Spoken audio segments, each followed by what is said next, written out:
Bonjour à tous et bienvenue à la Chèvrerie du Brabant. Nous allons visionner un film ensemble grâce à cette voix off. En tout cas, on n'est toujours pas très loin pour répondre à toutes vos questions et vous accompagner tout au long du film. Tout d'abord, un petit rappel de l'historique. Mes parents étaient agriculteurs, comme vous voyez cette photo. J'ai baigné dans le métier des petits. Je n'ai pas repris l'exploitation de mes parents, car Jeanne et moi, nous avons décidé de faire la Chèvrerie du Brabant. On est donc arrivé en 1998. Il n'y avait rien avant. On a tout fait nous-mêmes, du terrassement aux agglos, la charpente. Et l'année de la construction n'a pas eu de chance. Nous avons eu 6 mois de neige et on n'était qu'à 2 pour faire le bâtiment. Je peux vous dire qu'on en a bavé un peu. Nous avons commencé le 1er avril 1999 à vendre nos premiers fromages. Nous avions à ce moment-là 12 chèvres. Actuellement, on en a une cinquantaine. 50 chèvres et 2 boucs. Voici notre tout premier bouc de l'exploitation. Il s'appelait Orgue. Il paraissait méchant, mais en fait il était très gentil. Il donnait la patte comme tous nos autres boucs. Pour éviter des problèmes de consanguinité, nous avons toujours 2 boucs sur l'exploitation. Vous pouvez les appeler par leur prénom, ils viendront vous donner la patte. Il y a 4 gros sujets dans le film que nous avons réalisé nous-mêmes. Le premier sujet, c'est les naissances des cabris. On va vous expliquer les naissances, on va vous expliquer comment on les élève, qu'est-ce qu'on en fait. On va parler aussi de la neige en hiver ici et comment on arrive à vivre en montagne. Bien sûr, on ne peut pas parler d'élevage sans parler du retour du loup. On va parler donc de ses attaques et de ses conséquences. On va parler aussi de l'élevage, de la traite, des cycles de production.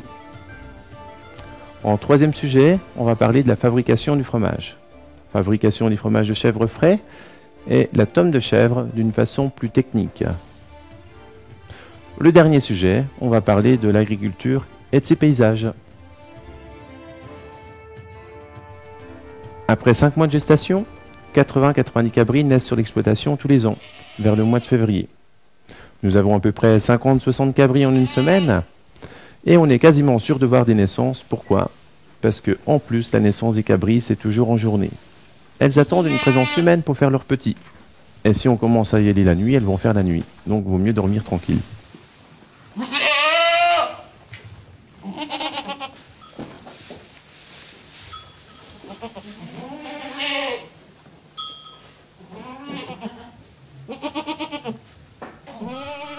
Par transparence, on voit très bien les pattes du cabri à l'intérieur de la poche du placenta.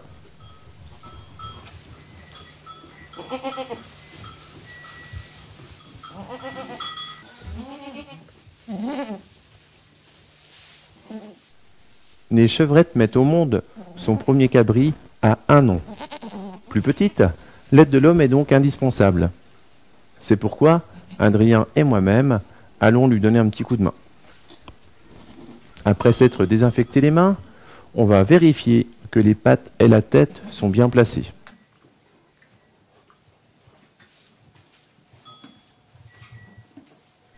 Une fois qu'on a bien les pattes, à ce moment-là, on peut tirer le cabri.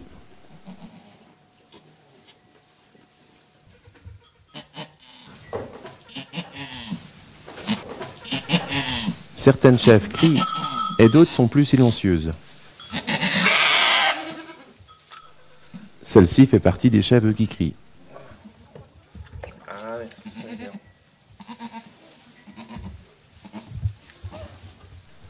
Le cabri est tout mouillé par son liquide amniotique.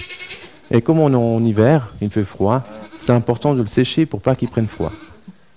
Si on ne le fait pas, la maman le fait très bien aussi. Les chevrettes de première année font souvent un seul cabri. Les chèvres de 2 ans, plus grosses en taille, font souvent des jumeaux. Pour la naissance de ce deuxième cabri, j'ai pas voulu intervenir pour vous montrer qu'elles sont capables de faire cabri toutes seules, et même parfois très vite. Vous allez le constater.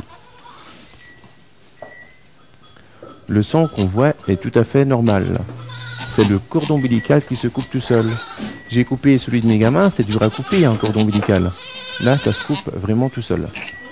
Bien sûr, le cabri et sa maman n'ont pas mal.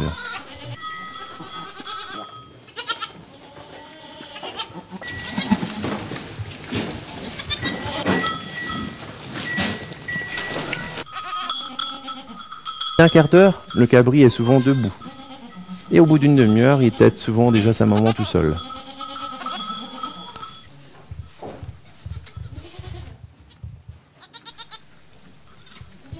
La chèvre va ensuite manger son placenta, car c'est un apport énergétique très important. C'est aussi un instinct naturel qu'elles ont pour éviter de laisser des traces vis-à-vis des prédateurs. Prédateurs qu'on parlera tout à l'heure. Certaines chèvres ont des mamelles très grosses, comme vous pouvez voir celle-ci. L'éleveur doit donc donner un coup de main au cabri pour être sûr qu'ils boivent le colostrum très riche en anticorps. C'est important qu'ils boivent 2 heures après la naissance pour éviter tout risque de mortalité. Ces cabris, ils n'ont qu'une journée et vous voyez, ils jouent déjà bien sur le dos de leur mère. Tous ces cabris qu'on vient de filmer n'ont qu'une journée ou quelques minutes, comme vous voyez. On a jusqu'à 50 cabris dans une semaine et c'est vrai que vous êtes quasiment sûr de voir des naissances si vous choisissez votre semaine. Ce sont ici plusieurs centaines de personnes qui ont pu voir ces naissances en direct. Équipés de caméscopes, d'appareils photo, ils ont été tous bien heureux de voir ces naissances devant eux. Je vous invite à venir au mois de février pour voir ces naissances en direct. Comme vous pouvez observer, c'est un coucher de lune. C'est pas un coucher de soleil, c'est un coucher de lune. Paysage qu'on peut observer au mois de février.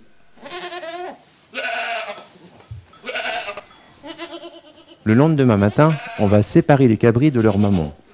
Les cabris vont rester qu'une journée sous la mer. Pourquoi qu'on fait tout ça? Eh bien, je vais vous l'expliquer.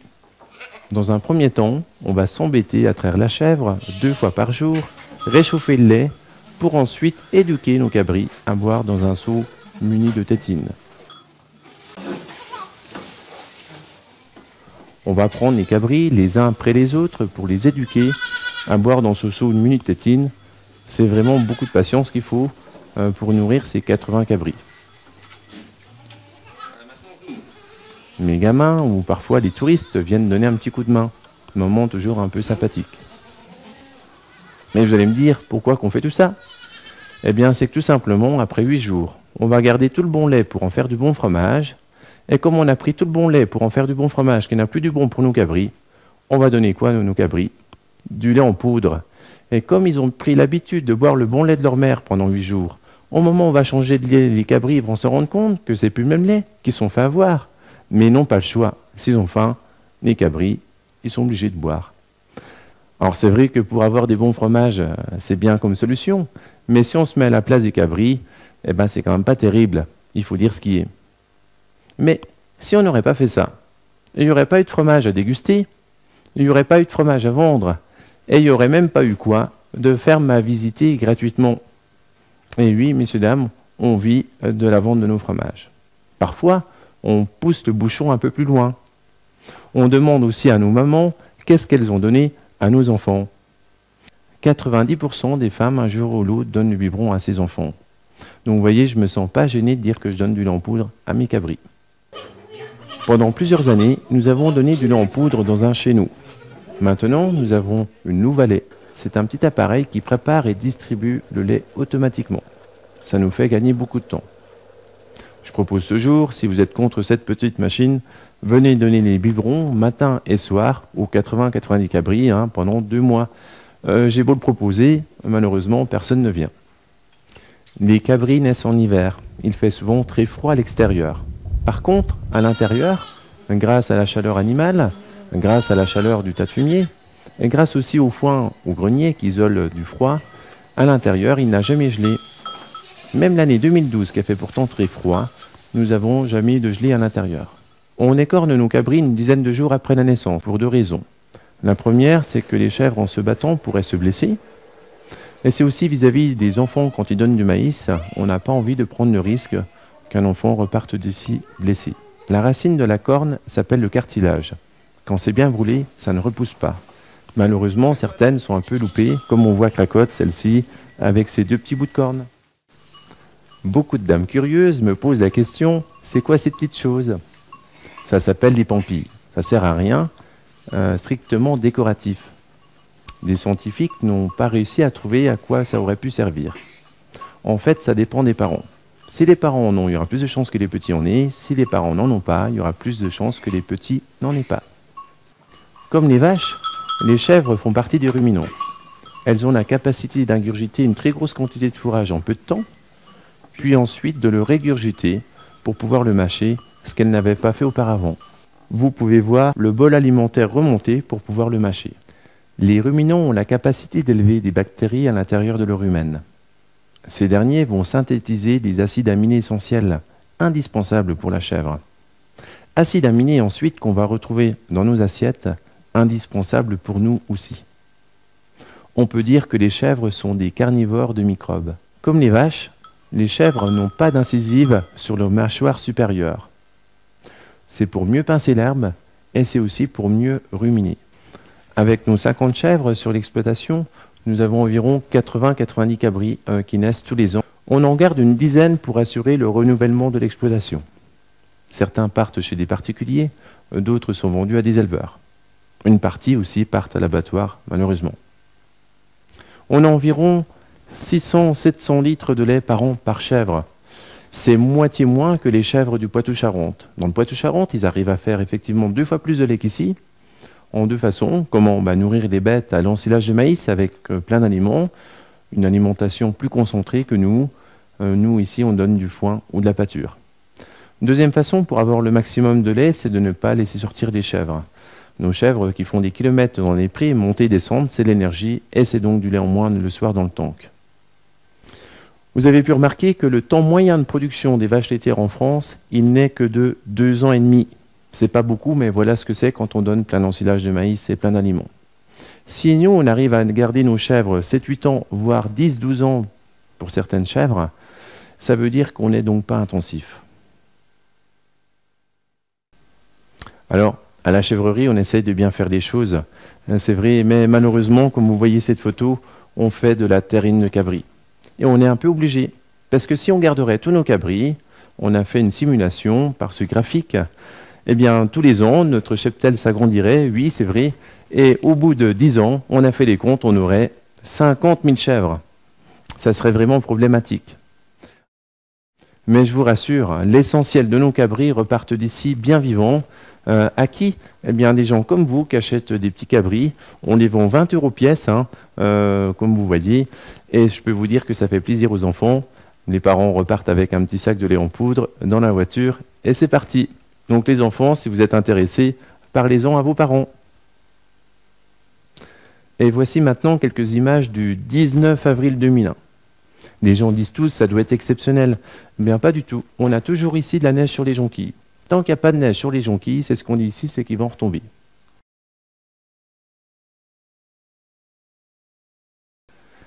Voici maintenant quelques images d'un hiver normal. Les gens disent, dis donc, c'est beaucoup de neige. Mais pas du tout. On a retrouvé des cartes des années 60 sur les crêtes. Et vous pouvez remarquer qu'il y avait des hauteurs, à cette époque, de 5-6 mètres, voire 7 mètres de haut. Alors, c'est vrai qu'on a souvent quand même des hauteurs ici, des congères qui font 2 mètres de haut. Et les gens nous posent souvent la question, mais comment qu'on fait pour vivre ici? Eh bien, le chasse-neige passe 3 fois par jour. Donc on est relativement bien déneigé, mais il arrive que le chasse-neige soit en panne, soit au fossé. Et donc on serait coincé ici à ne pas pouvoir sortir de chez nous. C'est pourquoi qu'on a équipé le tracteur d'une turbine à neige qui nous permet d'ouvrir la route au cas où le chasse-neige ne serait pas passé. Malheureusement, c'est du matériel qui coûte très cher, 80 000 € que le petit tracteur. Comment qu'on arrive à payer un engin de 80 000 €? Eh bien, j'assure le déneigement de plein de maisons environnantes qui ont 100 mètres, 200 mètres de chemin privé, un parking privé, des entreprises, des commerces, des hôtels-restaurants. On se lève donc à 3 h du matin et on va déneiger quasiment une centaine de clients. Voici une carte. Chaque point représente un client ou une maison à déneiger.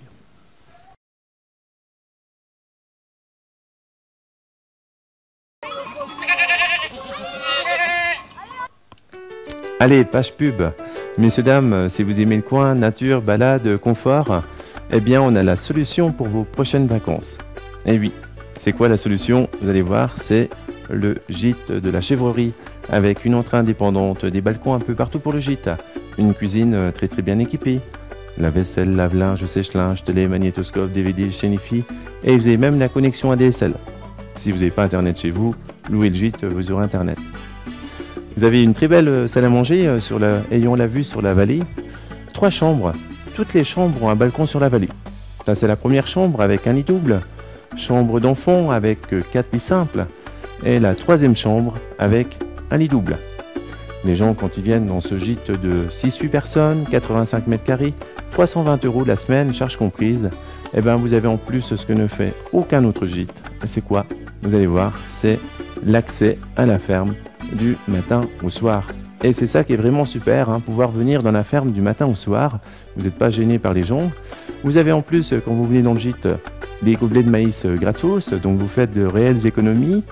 Vous avez en plus les tickets de traite gratuits aussi, et fromages de chèvre qui vous sont offerts pour toute la semaine quand vous êtes dans le gîte. Donc si vous êtes intéressé par ce gîte, la doc est sur la vitrine ou à côté de l'ordinateur avec les différents tarifs.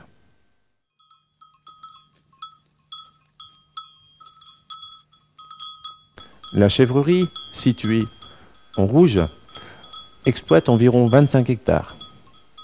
Les parcelles en verte sont des secteurs pâturés par les animaux. En jaune, nous avons ici des parcelles exclusivement pour le foin. En rose, vous pouvez observer aussi, c'est des terrains mécanisables qu'on va préserver pour faire du foin dessus en été.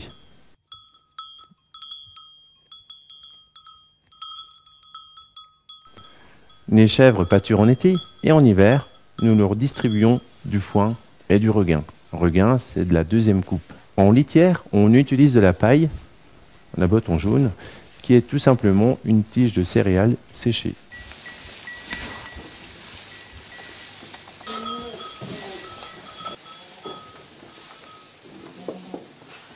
Comme vous pouvez voir ce graphique, on donne essentiellement du foin ou de la pâture pour nourrir nos chèvres. Ce sont des chèvres laitières qui donnent beaucoup de lait. On est obligé de leur donner un concentré. On donne à la chèvrerie essentiellement du maïs grain ou de la luzerne. Depuis 2006, on donne un tout petit peu d'aliments qui nous permet de démarrer l'activité bactérienne dans leur humaine. En été, après chaque traite, et s'il ne pleut pas, on va redescendre les chèvres dans les parcs en contrebas de la ferme. Il y a toujours quelques vacanciers à ce moment-là. Je vous invite de venir, c'est un moment aussi sympathique de descendre les chèvres dans les parcs.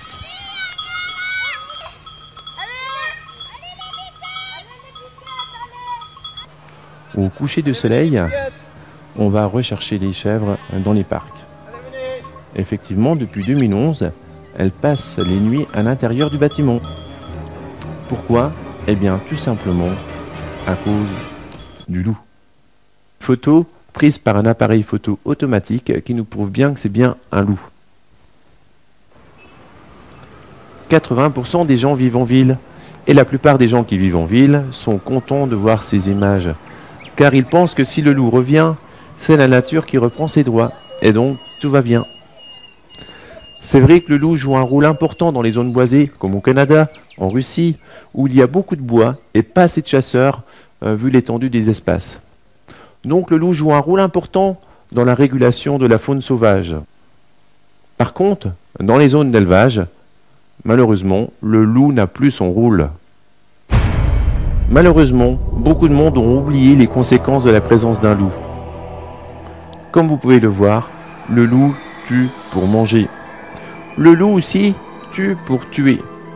On a pris une photo d'une brebis qui n'avait aucune tache de son extérieur. L'expert est obligé donc de l'ouvrir pour savoir si c'est un loup qui a tué cette brebis. Et on peut constater effectivement les trous de la dent du loup. L'expertise confirme le loup qui a tué cette brebis et qui n'a pas été dévoré. C'est important de montrer cette image-là. Pourquoi?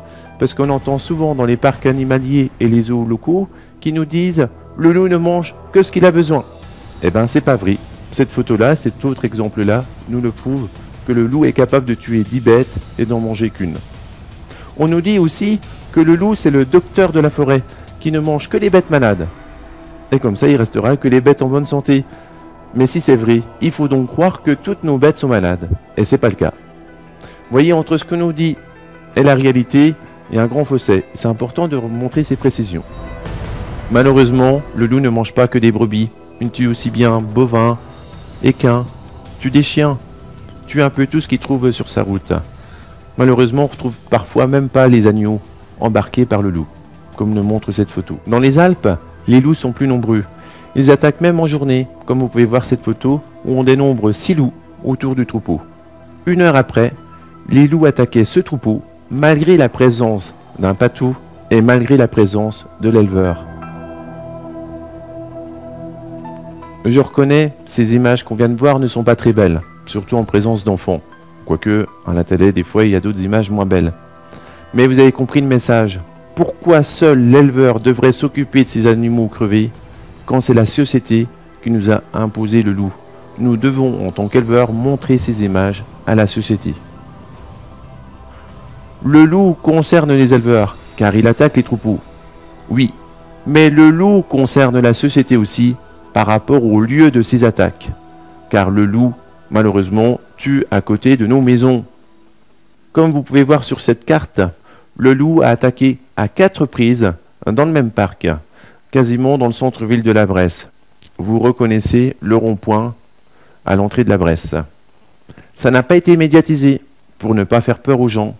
Par contre, dans les Alpes, les loups sont plus nombreux et n'hésitent pas à médiatiser que le loup attaque à côté des jardins d'enfants. Après avoir vu toutes ces attaques, on a le droit de se poser la question, est-ce que le loup tue l'homme? Jean-Marc Morisseau est un historien qui a prouvé, grâce à des écrits de registres paroissiaux et des actes notariés, que le loup a attaqué l'homme. Les recherches ne sont pas encore terminées, mais au 18 juin 2012, il a relevé 5762 victimes à cause du loup. Par ce graphique, on constate que environ la moitié des attaques étaient dues à des loups enragés. Les autres décès sont dus à des loups tout à fait normaux. Voici un graphique de l'âge des victimes. On peut remarquer que la plupart des victimes étaient des enfants qui n'allaient pas à l'école à l'époque et qui gardaient des animaux plus grands qu'eux. Malheureusement, c'était une proie très facile pour le loup. Cette carte démontre qu'il y avait plus d'attaques en plaine qu'en montagne, car les loups étaient tout simplement plus nombreux en plaine. Pour rassurer tout le monde, actuellement, il y a très peu de risques que le loup attaque l'homme, car pour l'instant, les loups ne sont pas nombreux, et de plus, il y a de quoi manger dans les bois et dans les parcs. Même si le risque d'attaque est quasiment nul pour l'instant, il est clair que si le nombre de loups augmente, ce risque d'attaque sur l'homme risque d'augmenter.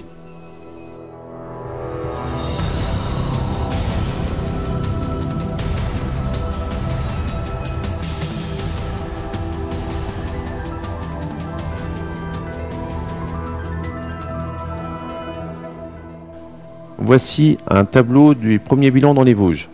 En 2011, nous avions un seul loup officiellement pour 110 bêtes de tuées, avec 45 attaques. En 2012, nous avons 3 loups officiellement. Nous avons eu aussi 163 bêtes de tuées, avec 84 attaques. En 2013 et les années suivantes, malheureusement, les chiffres risquent d'augmenter s'il y a prolifération avec des petits louveteaux. Pour vous dire que nous sommes concernés par les attaques de loups au Brabant, voici une carte du secteur. Chaque éclair représente une attaque de loup. Et voici maintenant une carte du secteur de la chèvrerie. Chaque symbole représente une brebis tuée. Vous reconnaissez la chèvrerie qui se situe à 200 mètres de la première étoile. C'est clair que si on aurait lâché nos chèvres comme on faisait avant, nous aurions perdu des animaux. Nous sommes donc obligés de rentrer nos chèvres tous les soirs. Vous avez vu, les pertes visibles ne sont pas répertoriées les pertes indirectes comme le stress, l'avortement, les disparitions, la croissance stoppée. Toutes ces pertes indirectes ne sont souvent pas indemnisées et c'est pourtant le plus préjudiciable pour l'éleveur. En tant qu'éleveur, on a donc montré notre mécontentement. Conséquences écologiques à long terme. 3 exemples. Malheureusement, si les loups deviennent de plus en plus nombreux, je ne pourrai plus lâcher mes chèvres la nuit, mais aussi en journée. Elles vont rester toute l'année dans les bâtiments, et c'est bien dommage pour elles. On ne peut pas dire que ce soit très écologique, car on va favoriser l'agriculture intensive. Si les loups deviennent de plus en plus nombreux sur le massif, certains agriculteurs vont s'arrêter, les villages vont s'enfricher, les touristes ne viendront plus, et ensuite on va aller acheter des agneaux en Nouvelle-Zélande, à l'autre bout du monde. Et comme vous voyez cette carte, ça va engendrer de la pollution à importer de la viande qui vient de plusieurs milliers de kilomètres. On ne peut pas dire que ce soit très écologique aussi.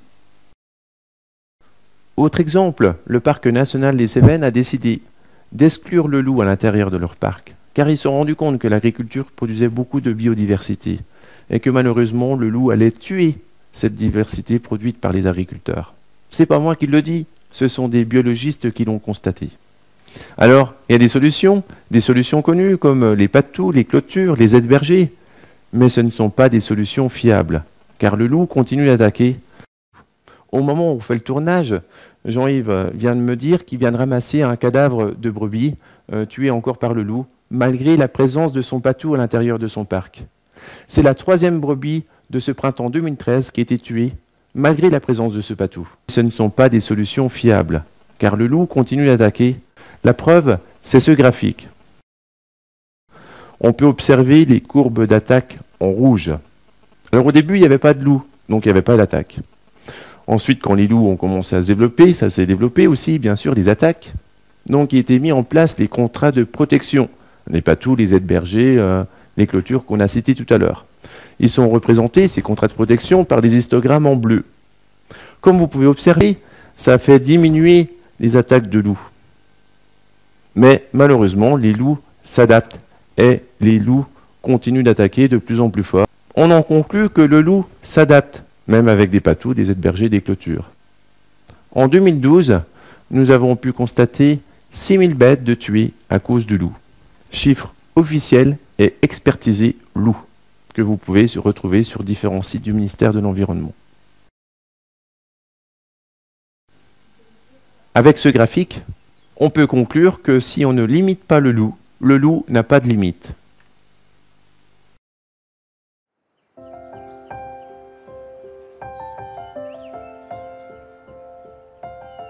Alors, en tant qu'éleveur, même si nous ne sommes pas pour le loup qui nous pose beaucoup de problèmes, nous sommes conscients que la nature nous fait vivre. On l'admire, on la respecte. On vit avec la nature. À la chèvrerie, on n'utilise pas de pesticides, ni d'engrais artificiels, simplement du fumier composté sur nos prairies. La flore et la faune est diversifiée.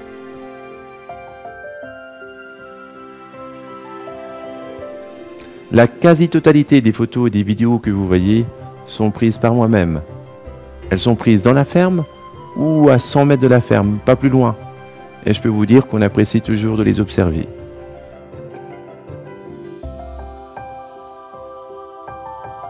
Il y a de nombreux nids d'hirondelles à la chèvrerie. Vous pouvez les observer sans s'en approcher pour éviter de les perturber.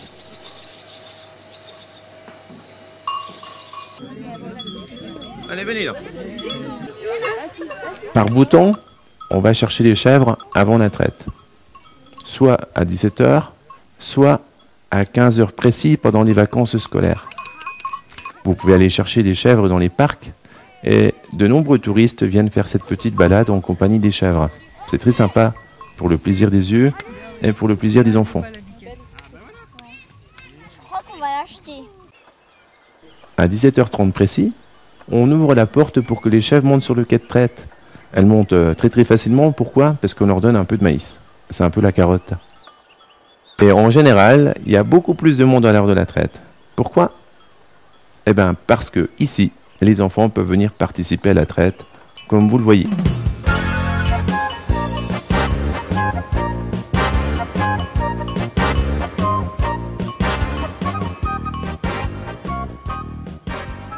Alors, les enfants, si ça vous dit de venir brancher les chèvres, revenez à 17 h 30, c'est tous les soirs.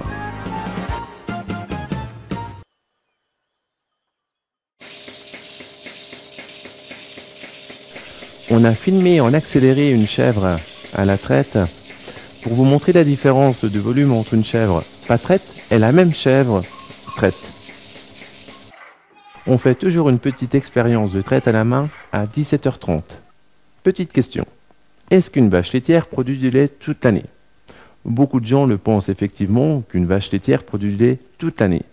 Mais en fait, c'est non. Regardez, la première période, c'est la période dite de tarissement, représentée en rouge. C'est la période où il n'y a pas de lait. Ensuite, au moment de la naissance, il y a du lait, mais les 8 premiers jours, c'est du colostrum, en jaune, très riche en anticorps.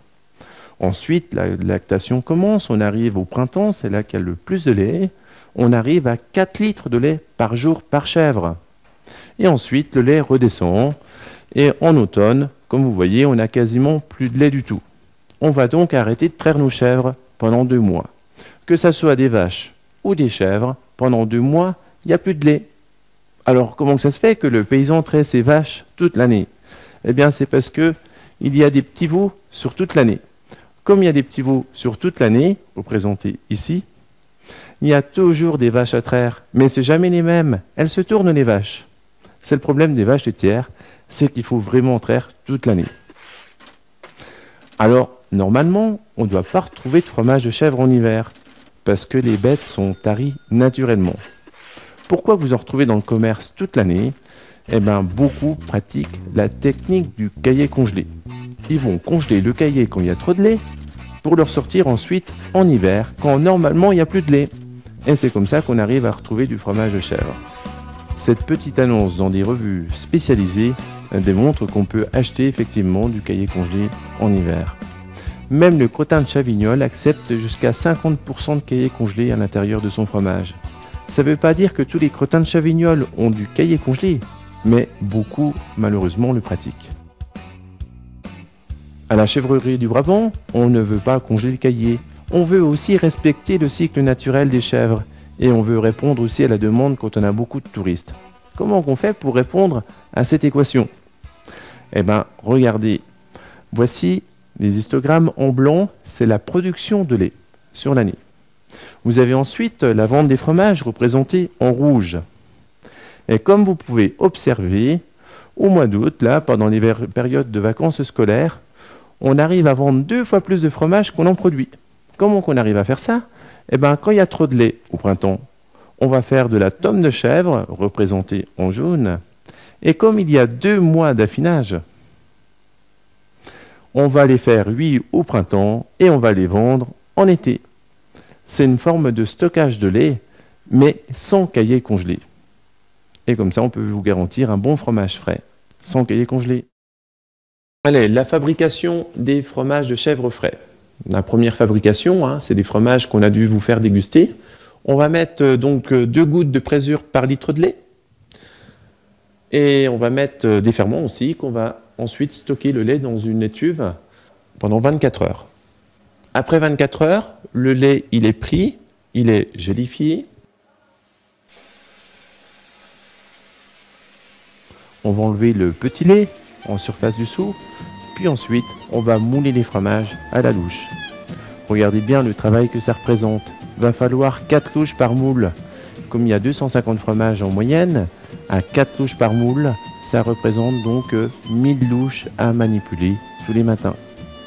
J'en ai fait ça pendant très longtemps, mais depuis 2012, nous utilisons un plateau répartiteur. Avec une grosse louche, on peut prendre donc une plus grosse quantité de caillé sans en mettre à côté des moules. Ça nous fait gagner à peu près un quart d'heure tous les jours. Mais vous avez pu remarquer que ça représente quand même beaucoup de travail. Et c'est pour ça que nous sommes fermés les matins. On n'a pas le temps de s'occuper des gens le matin. On fait notre boulot le matin, on s'occupe des gens l'après-midi. On ne peut pas faire autrement. Quelques heures après, on va ensuite retourner les fromages 2 fois par jour. On va les retourner pour améliorer son égouttage et aussi pour lui faire prendre une forme au fromage. Sinon, les fromages auraient une forme trop conique. Le lendemain, on va saler les fromages. Sinon, ils ne seraient pas bons, ils seraient trop fades. On va ensuite les démouler. Alors là, vous allez voir, j'ai fait exprès de filmer ma femme en accéléré en fait. C'est volontaire, c'était pour lui montrer le rythme de travail que ma femme devrait avoir. Mais malheureusement qu'elle n'a pas. On va ensuite nettoyer les moules. On a un lave-vaisselle. Les gens ils disent c'est plus rien faire, t'as un lave-vaisselle. Imaginez-vous d'avoir un lave-vaisselle chez vous et d'avoir 250 assiettes à nettoyer. Eh bien je peux vous dire, ça calme avant de faire quoi que ce soit dans la journée, dimanche matin compris. Et ensuite on va faire le frais aux échalotes, les poivrons, les cendrés, les herbes, les fromages qu'on a dû vous faire déguster tout à l'heure. Je vous rappelle que l'essentiel de l'année, nous sommes souvent qu'à 2, ma femme et moi. On a souvent, oui, des stagiaires qui viennent nous donner un coup de main, ou mes enfants aussi qui viennent donner un coup de main, mais c'est vrai qu'une grosse partie de l'année, nous sommes qu'à 2. Après avoir vu ces images, c'est là que vous réalisez la chance que vous avez de connaître une ferme qui s'est dépêchée de faire son boulot le matin pour prendre le temps de vous recevoir l'après-midi. De la chance parce qu'on prend le temps de vous expliquer grâce à cette voix off. On est quand même toujours à côté pour répondre à toutes vos questions. De la chance parce qu'en plus on vous fait goûter tous les fromages. Et de la chance parce qu'en plus vous avez du bon fromage. Et pourquoi qu'il est bon? Eh bien regardez, démoulé le matin, vendu l'après-midi. Nos fromages ici, ils n'ont qu'une journée. Il n'y a pas plus frais. S'ils ne sont pas vendus, alors qu'est-ce qu'on fait? Eh bien on va les mettre en cave d'affinage. On a investi 20 000 € que dans la clim pour avoir les bonnes hydrométries et les températures. Et comme ça, au bout de 8 jours, on a des demi-affinés. Et au bout de 3 semaines, on a des affinés. Ça, c'est bien nos fromages. S'ils ne sont pas vendus, nos fromages, on les affine. Regardez maintenant le fromage du commerce. Alors là, c'est une autre histoire. Le fromage du commerce, il est emballé comme tout fromage, avec une belle étiquette fromage de chèvre frais, et il va rester dans son emballage et dans son frigo tant qu'il n'a pas été vendu, tant qu'il n'a pas été consommé. Et on arrive souvent à des fromages qui ont 15 jours au moment où vous le mangez. Voilà pourquoi il y en a qui n'aiment pas le fromage de chèvre frais. Voici notre production de fromage. On a environ 200-300 fromages par jour. Et où on vend nos fromages? Eh bien, on vend quasiment tout sur place. On a à peu près 50 000 personnes l'année qui nous permet donc de vendre tout sur place. On a aussi quelques restaurateurs et 1 ou 2 revendeurs qui nous prennent des fromages, mais ça représente à peine 10%. Nous ne faisons pas de marché, on n'a pas le temps. Je vous conseille de venir bien sûr à la ferme. C'est sympa, vous avez des fromages et en plus la visite. Chèvrerie-du-Brabant.com. Et bien avec ça, vous avez l'actualité en continu. Vous retrouvez en fait un peu tout ce qui se passe sur l'exploitation. Savoir quand est-ce qu'il y a eu les premières naissances, quand est-ce qu'on va lâcher nos chèvres, quand est-ce qu'on a eu les premières hirondelles, la première neige. Vous avez aussi de belles photos de paysages. Il y a à peu près 5000 photos et vidéos sur le site. Difficile de s'y retrouver. Alors, en fait, vous pouvez rechercher facilement les sujets qui vous intéressent, tout simplement en écrivant le mot, un exemple, le mot cabri. Et là, vous aurez toutes les actualités où il y a le mot cabri. Si vous voulez retrouver la photo du franc que vous avez vu tout à l'heure, vous tapez franc et vous avez la photo qui va apparaître. Pour avoir les photos en gros écran, vous cliquez sur la photo et là, vous avez les photos, des belles photos sur grand écran. Allez, on vous retrouve bientôt sur le site de la chèvrerie en espérant qu'il y ait des actualités assez régulières.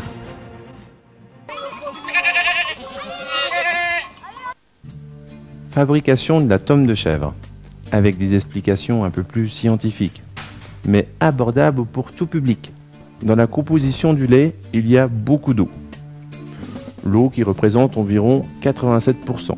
Il y a aussi des lipides, des minéraux et des protéines. Protéines qui est composée d'acides aminés essentiels. Cette chaîne de protéines, avec ses parties hydrophobes, hydrophiles, vont former une micelle de caséine que l'on va retrouver ici. Ensuite, on va rajouter des ferments lactiques. Ce sont des bactéries que l'on retrouve naturellement dans le lait. Mais ça ne suffit pas, on va en rajouter quelques-uns. Voici quelques exemples. On va faire développer les ferments lactiques. Comment? Eh bien en chauffant le lait jusqu'à 32 degrés. Les ferments lactiques, comme vous pouvez le voir, vont transformer le sucre du lait, que l'on appelle lactose, en acide lactique, qui est représenté ici. Cet acide lactique va libérer un ion H+, que vous pouvez voir ici. Les micelles de caséine, les protéines du lait, sont chargées négativement. Elles se repulsent les unes les autres comme des aimants, mais dès que les ions H+, produits par les ferments lactiques vont arriver, tout va s'équilibrer et se stabiliser. On appelle ça aussi la floculation. Vous pouvez faire l'expérience chez vous en y ajoutant une goutte d'acide ou une goutte de citron sur du lait. Pour faire du fromage, on va aller plus loin. On va rajouter de la présure. Mais qu'est-ce que c'est que la présure? Eh bien, c'est une enzyme qui est produite dans la caillette du petit veau, représentée en jaune et vert. Dans un premier temps, la caillette va produire essentiellement de la chymosine, représentée en rouge et qui va agir sur la caséine du lait. Ensuite, au fur et à mesure que l'animal grandit, la production de la chymosine va être remplacée par une autre enzyme qu'on appelle la pepsine et qui va agir sur la cellulose de l'herbe. L'enzyme qui nous intéresse est la chymosine, produite seulement quand l'animal est petit. Et c'est donc pour cela que l'on prend que celle issue de la caillette de petit veau. Dans le temps, on utilisait de la vraie caillette de petit veau, qui était découpée en petits morceaux et qu'on incorporait dans le lait pour faire du fromage.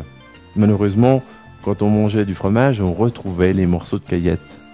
Mais ça, c'était avant.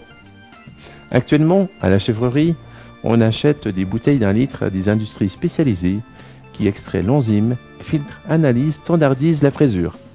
Il faut savoir qu'il existe beaucoup de fromages fabriqués avec de la présure d'origine OGM, mais ça, c'est pas marqué sur les boîtes.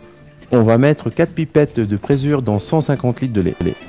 Et vous allez voir, en une demi-heure, le lait est passé de l'état liquide à l'état solide. Mais alors, qu'est-ce qui s'est passé? Eh bien, comme vous pouvez voir, les micelles de caséine vont être attaquées par la chymosine provenant de la présure. Aux endroits où les micelles ont été découpées, des charges négatives vont pouvoir se former. Dans le lait, il y a du calcium, du Ca++ chargé positivement. Et ces charges positives vont permettre de rassembler les micelles de caséine entre elles. Cet ensemble, on appelle ça un pont calcique. Dans le lait, il y a du calcium un peu partout, des micelles de caséine un peu partout. Et donc, regardez l'arrangement qui va pouvoir se faire.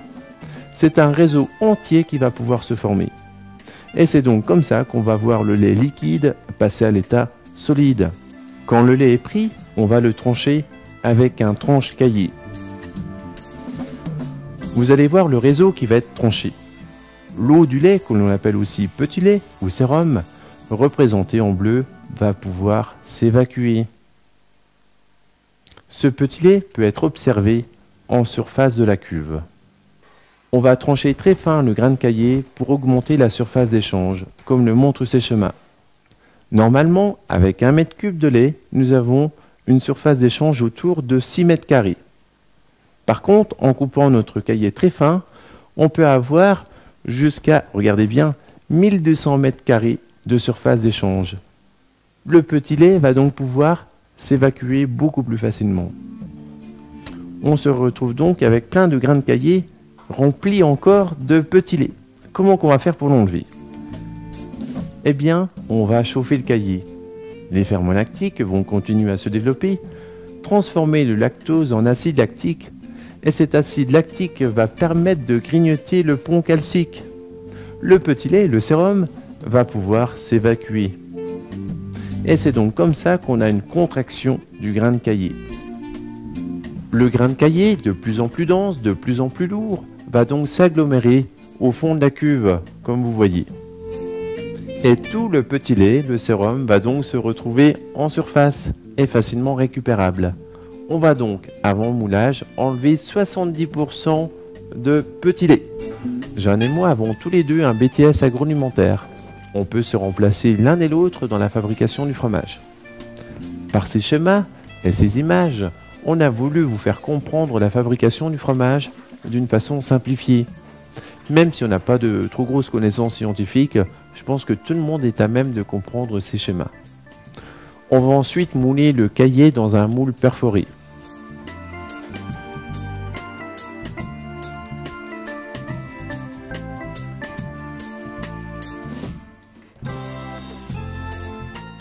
Pendant 24 heures, le fromage pressé va laisser encore s'échapper du petit lait, du sérum. Le lendemain, on va démouler le fromage. On va lui graver une date de fabrication pour les identifier. Les tomes de chèvre vont être mises dans de l'eau salée que l'on appelle saumure. Elle permet de saler le fromage et tout simplement de former une croûte en périphérie. Pendant 2 mois, les fromages sont frottés régulièrement avec une morge. Grâce à de bonnes caves et des soins réguliers, la tome de chèvre va développer des très bons arômes que tous apprécient. Vous pouvez observer ces caves depuis la petite fenêtre à côté de la vitrine. Attention, en fin d'été, la cave est vide. Dépêchez-vous. L'avantage de ces tomes est un temps d'affinage de 2 mois minimum. Mais l'inconvénient, c'est qu'il faut 80 litres de lait pour faire un fromage de 7-8 kg. Avec nos 50 chèvres, on ne peut faire que 150 litres de lait par jour, soit environ 2 fromages par jour. financièrement, c'est pas très intéressant. On n'arrive pas à vivre de ce fromage-là. Alors pourquoi qu'on en fait? Eh bien tout simplement pour vous garantir un bon fromage frais sans cailler congelé. Voici un petit schéma récapitulatif des rendements fromagers de différents fromages. Avec 100 litres de lait, on peut faire 9 à 10 kg de tomes, comme du Comté, des Matal, du Beaufort. On peut faire aussi 13 kg de pâte molle, comme du Camembert, du Münster. Et on peut faire aussi 18 kg de fromage de chèvre frais. Vous voyez qu'il est plus intéressant de faire du fromage de chèvre frais que de la tome. Le jackpot, c'est quoi? C'est le yaourt. Regardez, avec 100 litres de lait, on peut faire 100 kg de yaourt. Vous comprenez pourquoi dans les étalages des supermarchés, on voit de nombreux mètres linéaires de yaourt. En fait, c'est très rentable. Malheureusement, chez nous, on n'en fait pas. On ne peut pas tout faire. L'avantage de ces gros fromages, comme notre tome de chèvre, c'est qu'on peut les affiner plusieurs mois. Comme le Comté, on peut les affiner 1 an, voire 2 ans d'affinage. Après avoir vu la fabrication du fromage de chèvre, et j'espère qu'il était intéressant pour vous, nous allons visionner le 3e et dernier sujet, l'agriculture de montagne. Pour ceux qui ont pris le film en cours, nous allons dans quelques minutes expliquer la naissance des cabris, l'élevage, la neige, l'alimentation et le retour de loup et ses conséquences.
Allez, 3e et dernier sujet du film, les paysages.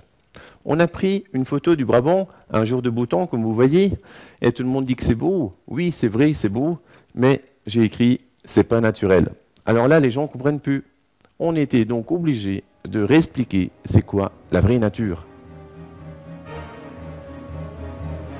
La vraie nature, c'est la friche.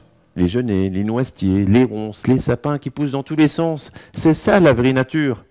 Alors, pourquoi qu'on ne voit pas ça partout? Qu'est-ce qu'il y a eu? Tout d'abord, il y a un défrichage animal. On a filmé nos chèvres, mais il n'y a pas que nos chèvres. Il y a aussi des vaches, des moutons. Mais il faut dire ce qui est. C'est quand même la chèvre la meilleure défricheuse. Il suffit de regarder ces images. Et vous pouvez vite comprendre qu'il vaut mieux pas avoir une chèvre égarée dans son jardin. Je peux vous dire qu'il n'y a plus de jardin après. Mais, petite question, qui c'est qui va s'occuper des vaches et des chèvres et des moutons toute l'année, qui part en vacances pour s'occuper de ces animaux? Eh bien, ce sont les agriculteurs. Des agriculteurs aussi qui vont ensuite utiliser du matériel agricole pour aller défricher, et qui vont utiliser toujours ce même matériel pour aller faucher, faner et entretenir des grands espaces comme vous voyez ici. Messieurs, dames, si vous trouvez beau le coin ici, oui, il faut le dire, c'est grâce aux agriculteurs. Mais c'est aussi grâce à vous. Et oui, en achetant un gobelet de maïs, ou surtout en achetant du fromage, eh bien sans vous en rendre compte, vous faites vivre une exploitation agricole. sans vous en rendre compte qu'il va ensuite naturellement, par son travail, entretenir et défricher les environs de son exploitation. Donc vous y jouez un rôle sans vous en rendre compte, c'est normal que je vous dise merci. Le matériel spécifique de montagne coûte très cher, plus de 88 €. Mais ça nous permet d'aller dans des pentes très importantes comme vous le voyez. Grâce à sa largeur, son centre de gravité très bas et la translation de ses masses, il est quasiment scotché au sol. Les différentes directions de roue et marche en crabe permettent de sortir le tracteur dans des situations un peu délicates.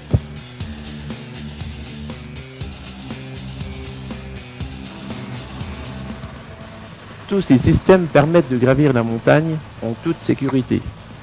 Un bon défrichage est nécessaire pour rendre les surfaces fauchables. Messieurs, dames, vous avez de la chance si vous êtes en vacances à la Bresse, il y a encore pas mal de paysans. Mais il n'y en aura bientôt plus en montagne, pour 3 raisons principales. La première raison, c'est le rendement en foin. En plaine, on arrive à 6 à 8 tonnes de fourrage à l'hectare, tandis qu'en montagne, nous avons moitié moins de fourrage. On arrive seulement qu'à 3-4 tonnes de fourrage par hectare. Deuxième grosse raison, c'est le parcellaire. On a filmé en accéléré le fauchage d'une parcelle.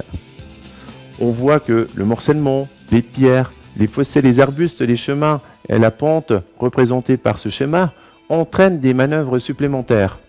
Beaucoup plus de temps, une usure prématurée du matériel et donc des charges supérieures qu'en plaine. Nous avons ici le double de charge à l'hectare comparé à la plaine.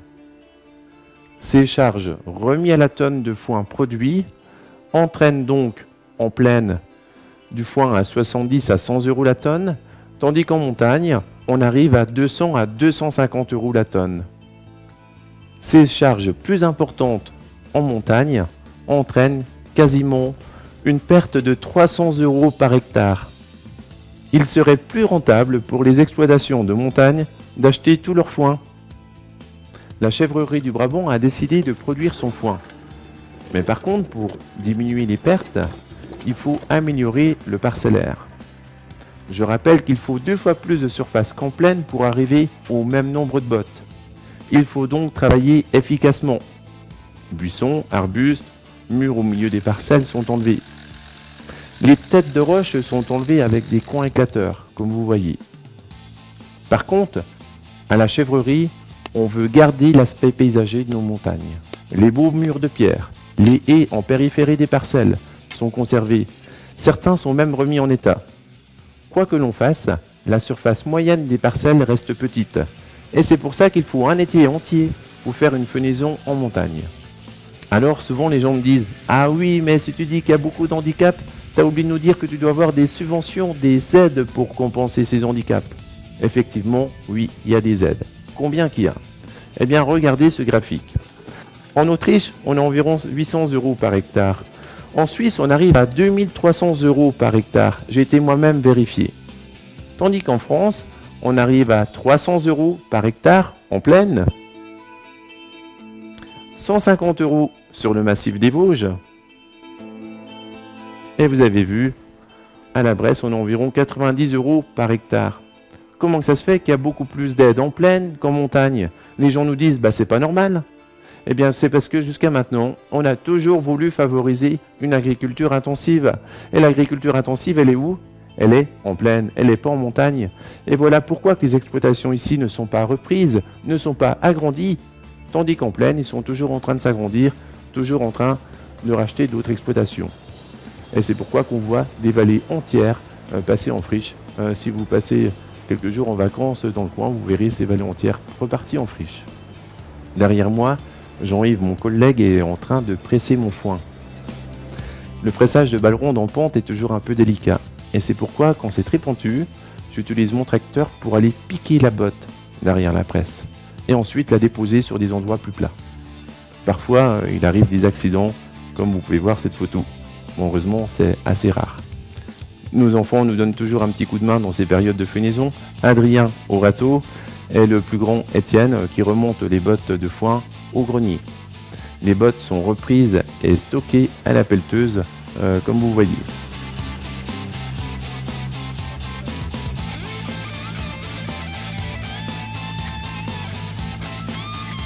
Allez, messieurs, dames, dernières images du film qu'on va lire ensemble. L'agriculteur travaille sans relâche et tous les jours, hein. Bah oui, c'est tous les jours, week-end et jours fériés. Que les paysans sont plutôt à 60 heures et qu'il n'y a quasiment pas de vacances. Et oui, ce sont des réalités. Tout ça pour vendre des fromages. C'est vrai, c'est notre métier.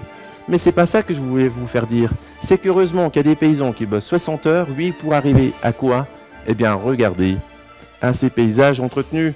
Et là, il n'y a pas que les paysans qui en profitent, c'est tout le monde qui profite de ces paysages. Regardez, on dirait des cartes postales comme un peintre qui fait sa peinture et qui signe sa peinture. Eh bien, nous aussi, on a voulu signer.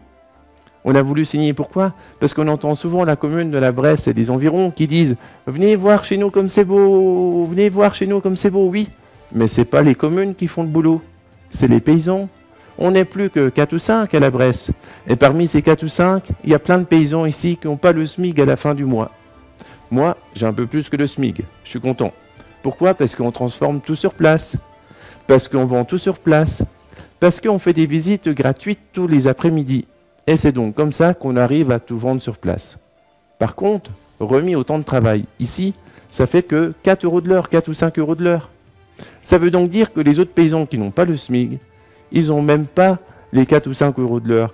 Ça veut donc dire qu'ils sont obligés d'avoir un deuxième métier. Ils n'arrivent pas à vivre de leur propre métier. Ils sont tous moniteurs de ski, bûcherons en été, ou travaillent à l'usine en plus. Messieurs, dames, je sais que vous êtes venus ici que pour voir les chèvres. Vous êtes venus ici que pour le fromage. Eh bien, moi, j'en profite d'avoir ce micro et cette vidéo pour vous montrer le rôle de cette agriculture. Pourquoi? Parce qu'il y en a plein, quand ils repartent d'ici, ils disent tous « Ah, c'est magnifique l'endroit où tu habites !» sans se rendre compte de ce travail quotidien qu'il faut pour arriver à ces paysages. Je ne suis pas jaloux, j'ai choisi mon métier, mais c'est important d'expliquer. Pourquoi? Parce qu'il n'y a plus de paysans dans les familles. Et ces choses toutes simples qu'on vient d'expliquer ne sont souvent pas transmises. Et pour moi, c'est important de les transmettre. Voilà, messieurs, dames, le film est terminé. Je vais vous souhaiter une bonne après-midi. Mais pour info aussi, on vend le petit DVD à la vitrine. Si le film vous a plu, ça peut être une idée de cadeau au retour de vacances. Voilà, allez, à bientôt. Au revoir.